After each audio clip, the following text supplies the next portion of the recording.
Now, I think we can all agree that swords are goddamn awesome. From video games to cartoons, anime, whatever you enjoy, swords are always going to be some of the coolest, most interesting weaponry in media. And, as a very British person, I'll always appreciate a good stabbing tool. They can range from being a key part of a character's design, symbolising their bravery, fighting style or personality overall, from having vast and complex stories of their own that can enrich an entire world's world building, becoming emblematic of a game or story's appeal and wonder. From old classic stories such as King Arthur's Excalibur, to modern icons such as The Legend of Zelda and the Master Sword, these weapons always provide audiences with a very fun experience with the power that they can give us and the spectacle they provide. Video games especially love utilising these big old toothpicks to give the player a far grander feeling of importance and power, as a lot more people are going to be willing to like you if you wave a sword in their face. Try it in real life too, it totally works. Anyway, there's a lot of interesting swords within the world of pixel art of varying levels of complexity, purpose and styles, and I think they deserve just as much reverence and acknowledgement as any other iconic sword in media. So come with me as I take you all on a tour of the armoury of the pixel art world. This is the pixel art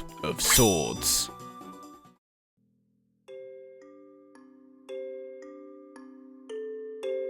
Now, you may have seen the title card from Minecraft show up and started thinking, what in the hell is there to analyse with these swords? They're all just colour swaps and basic ass designs. What are you playing at, you Brit? Well, my lovely and clearly impatient viewer, yes, these swords do happen to have extremely basic designs, but I believe that they can give us a very nice baseline expectation as to what to expect from these swords going forward, and where our focus should be when analysing their pixels and the effect that they may have. Now, I'm not going to sit here and waffle on about what a sword looks like, I have more faith in you than that, so instead, let's focus on the parts that an artist is likely to have the players focus on, the most important of which being the blade itself. The majority of a sword's power and visual interest has to come from the blade, as not only is it obviously the part that's going to be cutting people you don't like into ham slices, but it's also where a lot of things like the slicing animation, any potential particle effects and so on will be most present, meaning that it not only has to look appealing on its own, but it also needs to act as an effective catalyst or base for many more flourishes that may be added later on. Adding to this, the blade is also where the sense of scale of the sword is going to come in for the most part, which is arguably the most important part of portraying its power, and in some cases how the weapon is expected to be used, as shorter blades are more often associated with daggers and knives that are well known for their speed, while longer or wider blades lean more towards things like greatswords, trading that speed for sheer power and destruction, where things like katanas have a healthy middle ground between the two.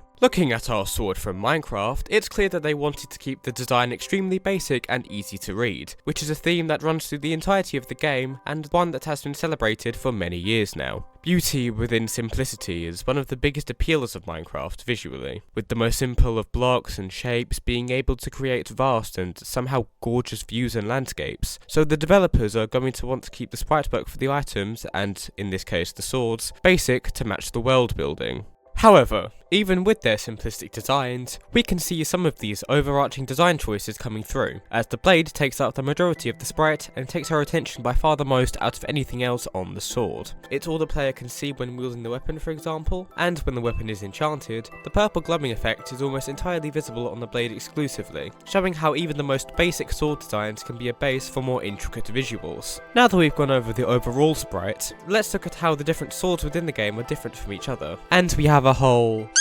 6 to choose from. Great. Okay, yes, the differentiation between each sword is the colour palette and nothing else, but I believe that the choices of colour used here is still important in portraying the progression that the player goes through over the course of the game, which is also one of the key themes of Minecraft as a whole. The early swords, which you usually obtain within minutes of starting your world, are very basic in terms of their colours, with very low saturation and overall not very eye-catching palettes, incentivising players to not get very attached to them and want to acquire more powerful gear, as these early swords are usually quite boring visually. The iron sword is a noticeable step up from these two, as it is far brighter in colour, which makes it more exciting to make for the first time, and makes progressing to more powerful items that's more rewarding, as not only are they statistically more powerful, but they make make the player seem more visually threatening and important as well. Then the diamond sword comes in afterwards, and this takes this concept to the logical extreme, as a bright blue sword made of freaking diamonds seems almost ethereal to the player, like they've come so far in their adventure that they're now able to harness power that defies logic itself, making the reward for braving the caves and mobs of the game even greater as a result.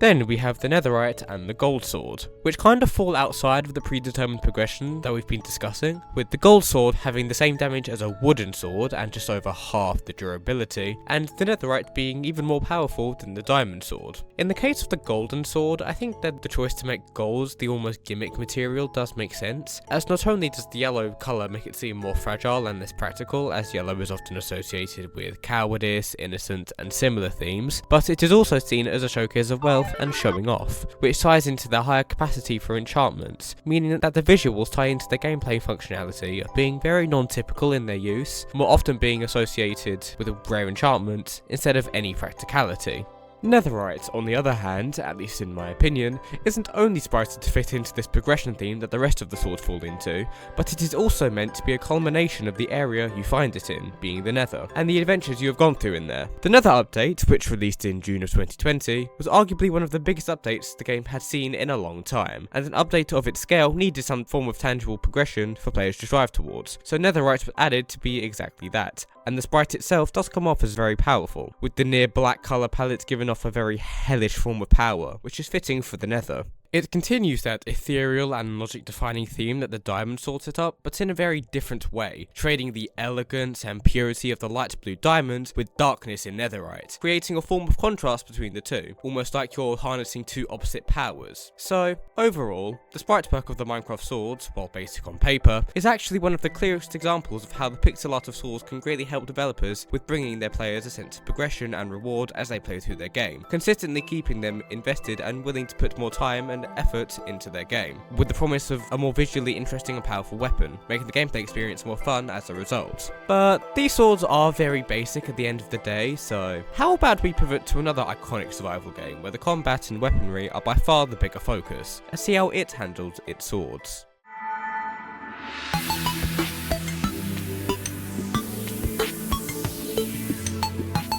Ah yes, Terraria, a game that I am rather familiar with. And during my hundreds of hours in this masterpiece, spanning back to the PS3 days when the furnaces looked like molehills, I have been able to use the vast majority of the blades within the game. Yes, even the phase blades that no one likes. So, after all this time, I believe that I have gathered a pretty good idea of how the pixel art is used across the many swords of the game. So, let's start by looking at the most iconic pre-hard mode swords, the Knight's Edge, and the 4 blades that create it, which you can see here. Yes, it's technically 5 blades, but shut up. Looking at the 4 components first, we can see a key theme here, being that they are made to represent the biomes that they all originate from, the most obvious two being the Blade of Grass and the Volcano, or the fiery greatsword for the Terraria boomers like myself. The greens that inhabits many of the jungle sprites and the hot reds and oranges that are almost identical to the lava of the underworld are perfect indicators that these swords are your big reward for braving the many dangers of each of these biomes. And these swords are where we begin to see some special particle effects and even projectiles added to the weapon. These extra details make using the weapons far more immersive and exciting as a whole, as it isn't as basic as, say, the Minecraft swords where the entire animation is just wave the sword in their face until they drop dead, but there's all of these little details that make these weapons feel more powerful and expressive as a whole, which helps with offsetting the comparatively basic weapon swinging animation of Terraria, which is just rotating the sprite in an arc above the player. The Blood Butcherer and the Light Bane also follow this theme of representing their own biomes, but they also add an element of contrast between each other, not in their colour schemes, as they're more focused on tying into the evil purple and the bloody red of the corruption and crimson respectively, but instead in their structure and shape. The Light Bane is sprited to be more of a dagger or short sword-like weapon, as the corruption weapons are more focused on speed, which is mainly seen in the armor set giving a melee speed bonus.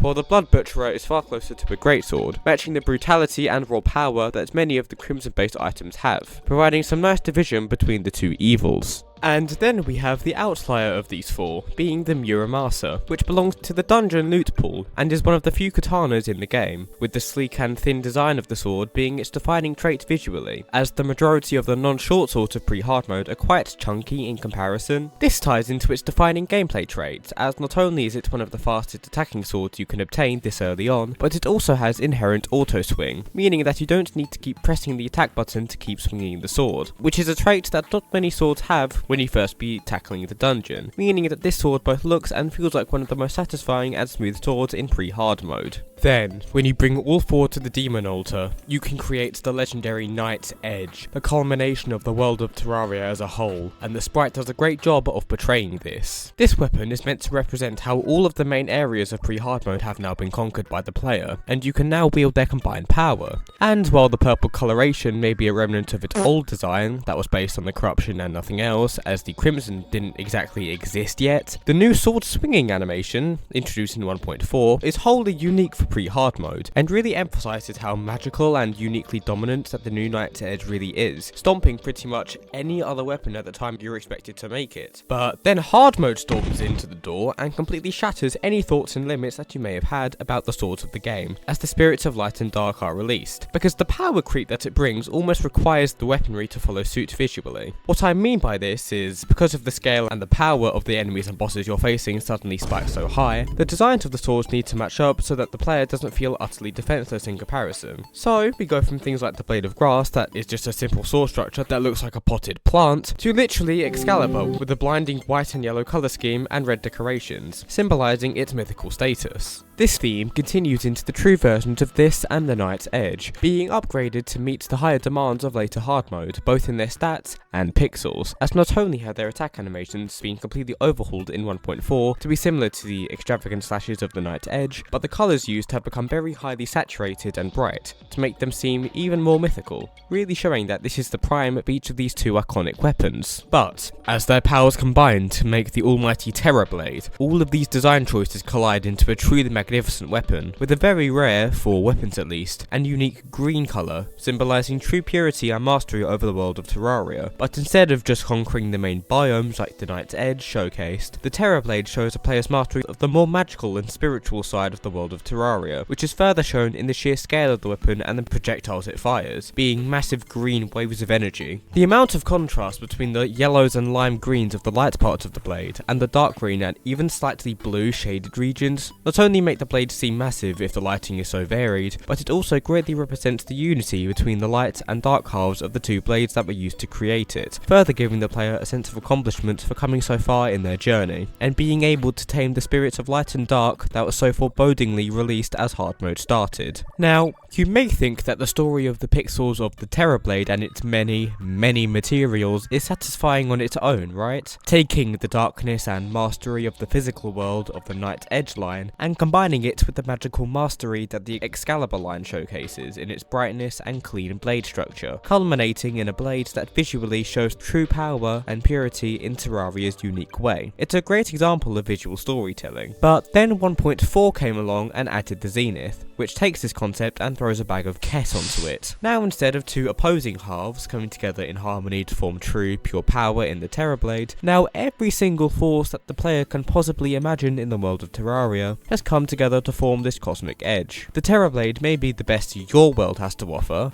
but things like otherworldly technology of the influx waver, seen in the industrial greys and light blues that are barely seen in the largely magic and natural power of the world you explore, or the sheer cosmic confusion that the Starwrath and Meowmere bring, with their very abstract shapes and colour schemes, with the latter using very strange pastel colours, while the former uses extremely saturated pinks and yellows. Both ends of this scale showing the player that these two weapons are nothing short of alien. Combining these cosmic designs with the prime of the designs of your world eventually creates the Zenith, which combines the greens that symbolise the purity of the natural world you call home, with the otherworldly strength that houses the strongest of the endgame, which is shown here through the dark blues and the light pinks and purples of the blade, showing that you have become so powerful that the world can no longer limit you, and that space is basically your bitch at this point. The power scaling in this game really just escalates stupidly quickly once you hit hard mode, but somehow the sprites keep innovating on themselves and combining so many design choices that the game makes to create something truly special by the end. And of course, this journey from the Knight's Edge to the Zenith only covers like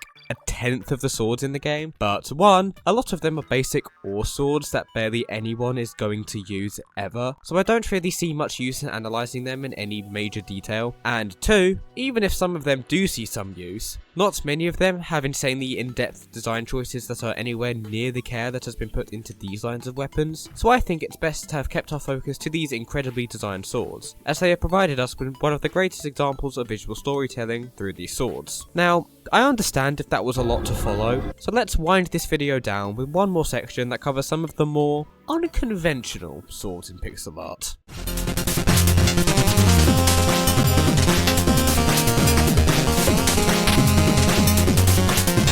After covering what may be the two most iconic survival games of all time, and as a result, some of the most recognisable pixel swords, it's become a lot harder to decide what this final section should be on. So I've decided to just rattle through some of the more unorthodox blades that pixel art has to offer, and see how they bend the rules of swords to make some very iconic and interesting designs. And I think the poster child for this category has to be Shovel Knight, as well, you're cutting bitches with a tool that should be digging their graves instead. I mean, it's efficient, at least to be fair to him. Getting started on the Shovel of Hope itself, we can immediately notice the minimal colour depth and basic structure, and this is a result of the more retro art style of the game as a whole. Shovel Knight is the first game that I've covered that takes more heavily from the NES era of pixel art, where the colours that were available were far more limited. I believe to only 54 colours in total, so the developers had to be far more clever with how they wanted to design their main character and his blade. This is especially true as the high energy of the game requires the sprite to not only be easy to follow for the player, so the gameplay doesn't seem overwhelming, but it also needs to allow the player to feel powerful. So how does this dinky little spade do that? Well, firstly, the light blue coloration is not only very distinct from the rest of the game, as a lot of the background and enemies focus on darker colours, but this contrast is also effective at conveying the very exaggerated and goofy sense of justice and the good versus evil that this game has. It isn't trying to be nuanced or deep or anything like that, it's just trying to be a fun fight against the forces of evil with your chivalrous knight. So the bright and nearly cartoony blue does a solid job of making you feel like a righteous and legendary hero. Onto the attack animations now, and the three main ones are the pogo attack, the digging, and the massive swipe. And all three of these serve a specific purpose that all culminate in a smooth and fun to use moveset. The pogo is the most basic of the three, and it's barely an animation at all, it's literally only one frame. But this one frame does a great job at emphasizing how powerful this thing is, as the brightest part of it, and where your attention should be, is the shovel itself, which not only makes it seem more impactful when it hits, but it also helps players know when they're about to make contact with an enemy, as the first thing to hit them will be the shovel. That's basically a beacon. The digging animation is meant to convey that, while this attack is rather tame and short range due to the lack of smear frames or anything like that to sell its power, it's more useful as utility for digging up piles of dirt for gold instead, or to keep smaller enemies away from you. So a less powerful looking animation leads players towards these less combat focused uses and into their utility far more. Finally, we have the slash animation, which not only has very minimal frames to convey the speed of the attack, but the smear frames used really gives it a sense of impact due to the massive exaggerated size of it, which is appropriate for the most powerful attack the shovel can do. These moves as a whole portray effectively that the shovel is not only a surprisingly powerful weapon in the player's hands,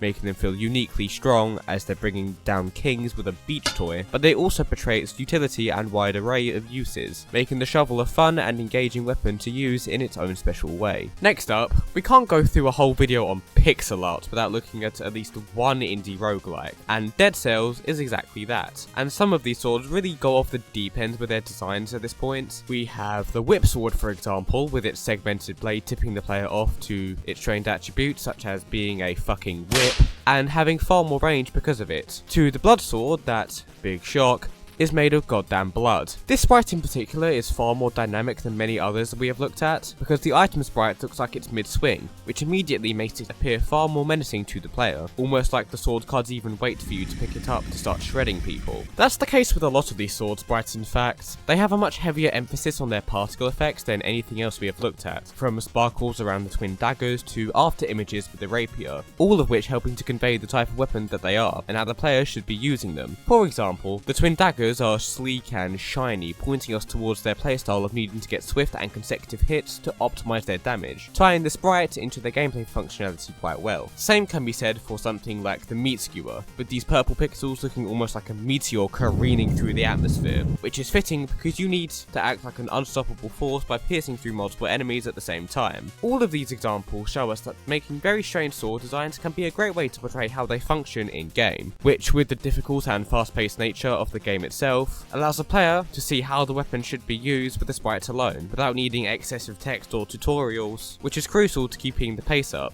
and the developers have done that spectacularly. These strange blades are quite rare in the world of pixel art, as they are much harder to make and conceptualize, but whenever a game studio decides to play with how they like their swords, it is a visual treat and makes the gameplay far more engaging and interesting as a result.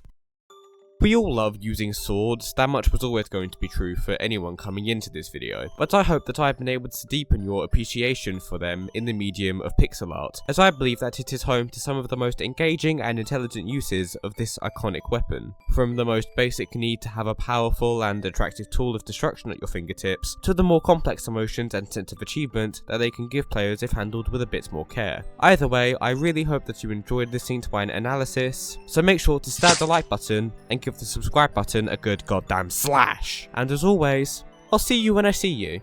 Bye.